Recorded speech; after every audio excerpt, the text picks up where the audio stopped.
इस वक्त supreme court of Pakistan में तकसीम वाज़े नजर आ रही है। सियासी तनकीद और जजिस के रिमार्क से बढ़कर नौबत अब अलग अलग फैसलों तक आ गई है। कल 2 जजिस की जानिब से तफसीली फैसला आने के बाद आज हुकूमत ने भी चीफ जस्टिस के इख्तियारात से मुताल्लिक कानून साजी का फैसला कर लिया है।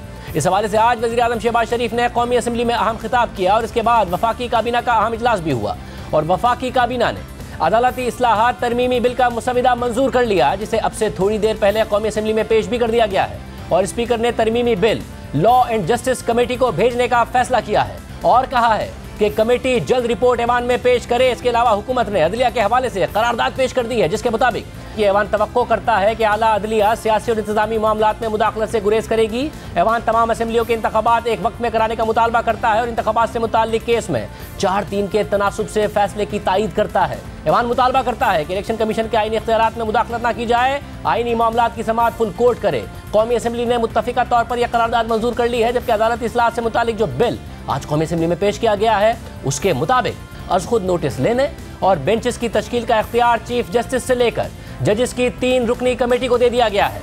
इस कमेटी में खुद चीफ जस्टिस और 2 सीनियर तरीन जजेस शामिल होंगे। ये कमेटी पहले आर्टिकल 184(3) के तहत मज़कूरा मामले का जायजा लेगी और अगर उसे लगे कि यह बुनियादी हुकूक का मामला है तो फिर वो उस पर समाअत के लिए कम से कम 3 रुकनी बेंच तश्कील देगी, जिसमें कमेटी के अराकीन भी शामिल हो सकते हैं। अहम बात यह है कि इस वक्त चीफ जस्टिस उमरता बंदियाल के बाद 2 सीनियर तरीन जजेस जस्टिस काजी फाइज ईसा और जस्टिस सरदार तारिक मसूद हैं, जिन्हें चीफ जस्टिस ने अहम बेंचेस में शामिल ही नहीं किया है और इस वजह से मुसलसल सवाल भी उठता रहा है। मगर अब ये बिल आ गया है। मुजवदा तरमीमी बिल में मजीद लिखा है कि 184(3) के तहत जो फैसला आएगा इसके खिलाफ अपील को 30 दिन के अंदर लार्जर बेंच के सामने रखा जाएगा और फिर लार्जर बेंच ज़्यादा से ज़्यादा 14 दिन में समाअत शुरू करेगा। जबकि आर्टिकल 188 के तहत रिव्यू फाइल करते वक्त मर्जी का वकील करने का इख्तियार भी दिया गया है। गुज़िश्ता रोज़ जस्टिस मंसूर अली शाह और जस्टिस जमाल बंदूखेल का जो फैसला आया है उसमें चीफ जस्टिस के सवाबदीदी इख्तियारात पर संजीदा सवालात उठाए गए हैं। चीफ जस्टिस के इख्तियारात पर नजरसानी की बात की गई है और लिखा है कि वक्त आ गया है कि हम 1 मैन शो के इख्तियारात पर नजरसानी करें जो चीफ जस्टिस के दफ्तर के पास है। ये अदालत सिर्फ एक शख्स यानी चीफ जस्टिस के तनहा फैसले पर इन्हिसार नहीं कर सकती। चीफ जस्टिस के इख्तियारात को उसूलों पर मबनी एक निज़ाम के जरिए तमाम जजेस की मंजूरी के साथ रेगुलेट करना होगा। 1 मैन शो चलाने का इख्तियार ना सिर्फ मौजूदा दौर से मुताबिकत नहीं रखता बल्कि ये अच्छी गवर्नेंस और जमहूरी उसूलों के खिलाफ है।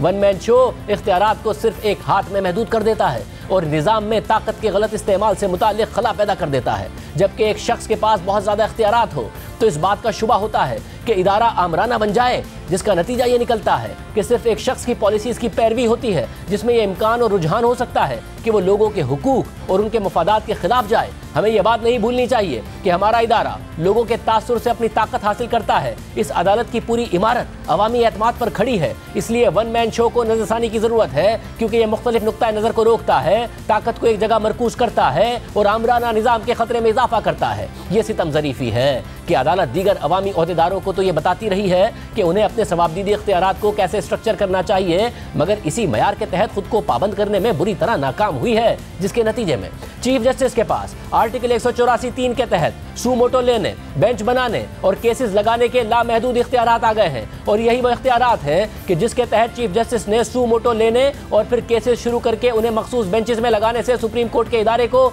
शदीद तनकीद की जद में ला खड़ा किया है और अदालत के एहतराम और तकद्दुस को नुकसान पहुंचाया है। इस आईनी इदारे के जजेस के तौर पर हमारे फैसले और एमाल तारीख में रिकॉर्ड भी हो रहे हैं और उन पर तबसरे भी हो रहे हैं। यानी चीफ जस्टिस ऑफ पाकिस्तान सियासतदानों को मशवरा दे रहे हैं कि वो आपस में दस्तो गिरेबा होने के बजाय मुल्क और अवाम का सोचें, लेकिन इस वक्त सुप्रीम कोर्ट खुद बदतरीन तकसीम का शिकार है।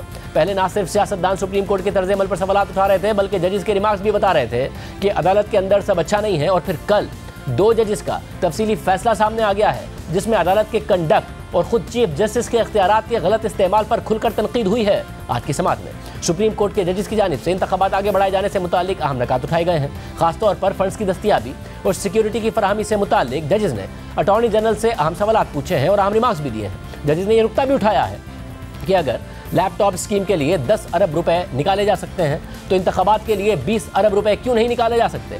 चीफ जस्टिस ने इंतखाबी अखराजात के लिए जजेस की तनख्वाहों में कटौती की तजवीज़ भी दी। जजेस ने यह सवाल भी उठाया कि दिफाई इदारे सिक्योरिटी देने से इनकार कैसे कर सकते हैं, जिम्मेदारी तो जिम्मेदारी होती है। चीफ जस्टिस से मुसलसल मुतालबा किया जा रहा है कि फुल कोर्ट बनाया जाए जो आइन की तशरीह के मामलात को सुने। पंजाब और खैबर पख्तूनख्वा में इंतखाबात की तारीख के मामले पर भी यही हो रहा है और आज पाकिस्तान बार काउंसिल ने भी इस मामले पर फुल कोर्ट बनाने का मुतालबा कर दिया है, जबकि आज दौरान समाअत अटॉर्नी जनरल मंसूर उस्मान अवान ने अदालत में इस मामले पर फुल कोर्ट बनाने की दरख्वास्त की और कहा कि ये अहम मामला है और बेंच मुनासिब समझे तो फुल कोर्ट बना दे, मगर चीफ जस्टिस ने यह इस्तदा नहीं सुनी और समाअत आगे बढ़ा दी। इसके अलावा वजीर कानून आजम नजीर तारड़ ने भी 2 जजेस के अलावा तमाम 13 जजेस पर मुश्तमिल बेंच बनाने का मुतालबा किया। सुप्रीम कोर्ट से फुल कोर्ट बनाने का मुतालबा हो रहा है, लेकिन चीफ जस्टिस सुप्रीम कोर्ट को इस तनाज़े से बाहर नहीं निकाल रहे हैं। आज वजीर आजम शहबाज शरीफ ने कौमी असम्बली में अपने खिताब में सुप्रीम कोर्ट के जज की ऑडियो की तहकीकात का भी मुतालबा किया और कहा कि चीफ जस्टिस ऑडियो का फोरेंसिक कराएं। अगर ऑडियो झूठी है तो झूठे को सजा मिलनी चाहिए, अगर सच्ची है तो फिर सच सामने आना चाहिए।